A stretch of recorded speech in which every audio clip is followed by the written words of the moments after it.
The House Education Committee will come to order. Will the clerk please take attendance? Chair Colazar. Here. Representatives Churches. Present. Shannon. Present. Stone. Here. Weiss. Here. Glanville. Present. Conlon. Present. Edwards. Present. Wagella. Here. Green. Here. Markkinen. Here. Paquette. Here. Wenzel. Here. Johnson. Here. Mr. Chair, you have 14 members present. You have a quorum. Thank you. Representative Edwards moves to approve the June 6th meeting, or the minutes from the June 6th meeting without objection so ordered. We will begin today by taking testimony on House Bill 4648, introduced by Representative Arbit. So Representative, if you want to come on up, the floor is yours.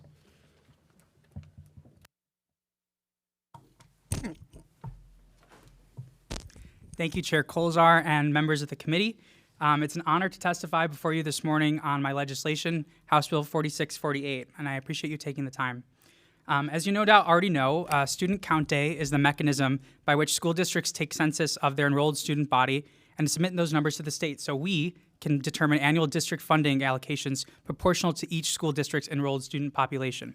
The timing of student count days is based on a formula written into the School Aid Act of 1979, generally speaking, the first Wednesday in October, unless a district does not hold school that day, in which case the district can apply for a waiver from the Department of Education to hold student count day on the next day in which the school district is in session. Typically, the first Wednesday in October passes with little fanfare, as teachers and school administrators urge students to come to class. If you went to Lone Pine Elementary at Bloomfield Hills Schools like me, you'd have been likely to see pizza parties and grade-level competitions with prizes to incentivize attendance on count day. Last year, however, an unintended issue arose whereby the student count day fell on Wednesday, October 5th, the same day as Yom Kippur, the holiest and most solemn day in Judaism, when Jewish families across Michigan abstain from work and school and instead can be found packing the pews in synagogues from West Bloomfield to Grand Rapids. My district, Michigan's 20th district, is the most Jewish district in the state. Many of the school districts with large Jewish populations, including those I represent, such as Walled Lake, West Bloomfield, Bloomfield Hills, and Birmingham, do not hold session on Jewish holidays like Yom Kippur and Rosh Hashanah. These districts applied for and were granted a waiver from the state to hold student count day last year on Thursday, October 6th of last year. However, several districts with significant Jewish populations remained open, including Farmington, Oak Park, and Ann Arbor. These districts were denied waivers to hold student count day on another day other than Yom Kippur because the statute says that only districts that are closed may receive such a waiver to defer their count day. The result of this entire saga was a Jewish community feeling excluded, marginalized, and outraged by the prospect that participating in our constitutionally protected religious observance could result in our state penalizing us and our children's education funding. Such a scenario was disturbing and harkened back to times of yesteryear where discrimination against Jews in this country was systemic and institutional. The outcry from Jewish community leaders was such that it drew the attention of our state's leaders, including Governor Whitmer and the Michigan State Superintendent of Education, who called on the legislature in a letter that you have before you to make the statutory fix that my bill promulgates. Of course, Student Count Day has morphed and changed over the years, and it is now really something more like Student Count Month, with ample opportunity for school districts to count pupils absent on the first Wednesday in October in their numbers submitted to the state. There was never any real threat that Jewish students absent on Yom Kippur would result in their school districts receiving less funding. Nevertheless, in the interest of building a Michigan that protects every person's unalienable rights, I introduced House Bill 4648 to prevent Student Count Day from falling on a date with a religious holiday or observance. House Bill 4648 provides a very simple technical fix.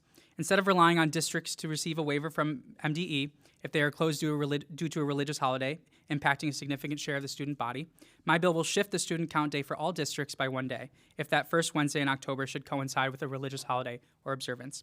This legislation will ensure that every community feels seen, heard, and represented by our state, and that we never encounter a situation where anyone could think that engaging in constitutionally protected religious activity could result in less educational opportunity for one community. This timing is especially relevant because next year, the first Wednesday in October coincides with Erev Rosh Hashanah, a date on which many observant Jews will be in synagogue. Let's fix this before we have to go through all of this over again in 2024. Chair Colzar and members of the committee, I thank you for your time today and strongly encourage you to join me in standing up for our constitutional rights by referring House Bill 4648 with recommendation to the House floor. I'm happy to answer any questions that you may have, and any questions that I cannot answer, I'm honored and grateful to be joined by Dr. Kennedy from NVE this morning. Thank you. We have a question from Representative Conlon. Thank you, Mr. Chair, and thank you, Rep. Arbit, for this great testimony. As the mother of 3 children, I raised Jewish because my husband is Jewish. I appreciate this because they regularly would miss, particularly Yom Kippur when they were young. My question is, in our Muslim community, Ramadan moves around, of course, every year. Would this somehow affect the Muslim community if they had a day that Eid fell or on one of their holidays? Thank you, Representative Conlon, and I think that's a great point. This isn't really just about the Jewish community. It's about any community, a religious community that might have an observance or a holiday in those fall times, particularly early October. And Eid is one of the other holidays that we could foresee being in that time frame. So yes.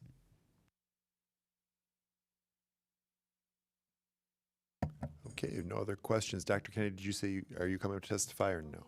Only if necessary. I think we're good. Thanks, Thank you, Mr. Representative. Chair. Okay. Next on the agenda will be, I need a motion to report House Bill, let's read our cards first, actually. So not wishing to speak, supporting the bill, Chris Glass, Education Advocates of West Michigan. Not wishing to speak, supporting the bill, Rabbi Asher Lopatin, I hope I got that right, Jewish Community Relations Council and American Jewish Committee of Detroit.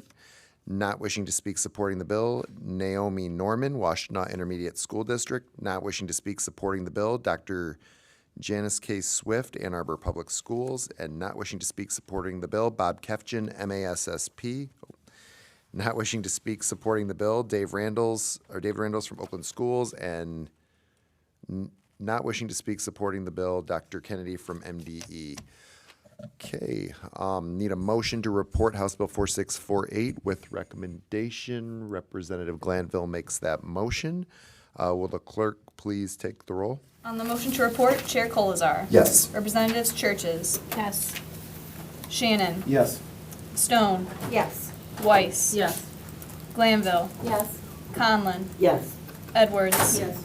Wagella. Yes. Green. Yes. Markinen. Yes. Paquette. Yes. Wenzel. Pass. Johnson. Yes. Mr. Chair, you have 12 yeas, 0 nays, and 2 passes. House Bill 4648 is reported with recommendation. Awesome. Thank you very much. We also have some cards to read in from the bill that I testified on last week, House Bill 4671. Not wishing to speak, supporting the bill, Mike Spence from Southeast Michigan Council of Governments. Not wishing to speak, supporting the bill, Chris Glass, Education Advocates of West Michigan. Not wishing to speak, supporting the bill, Dirk Wildreger. Thank you. From the Social Equity Caucus, Will Dreyer. Not wishing to speak, supporting the bill, Paul Lebenow from MEMSA. Not wishing to speak, opposing the bill, John Lindley from Michigan Association of RVs and Campgrounds. And with that, I need a motion to report House Bill 4671 with recommendation.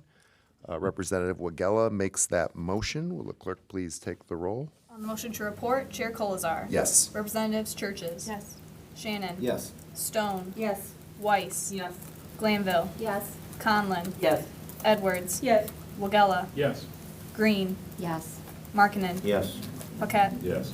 Wenzel. Yes. Johnson. Yes. Mr. Chair, you have 14 yeas, 0 nays, and 0 passes. House Bill 4671 is reported with recommendation. Okay, thank you. And there are no absent members, so there being no further business before the committee will stand adjourned. Thank you.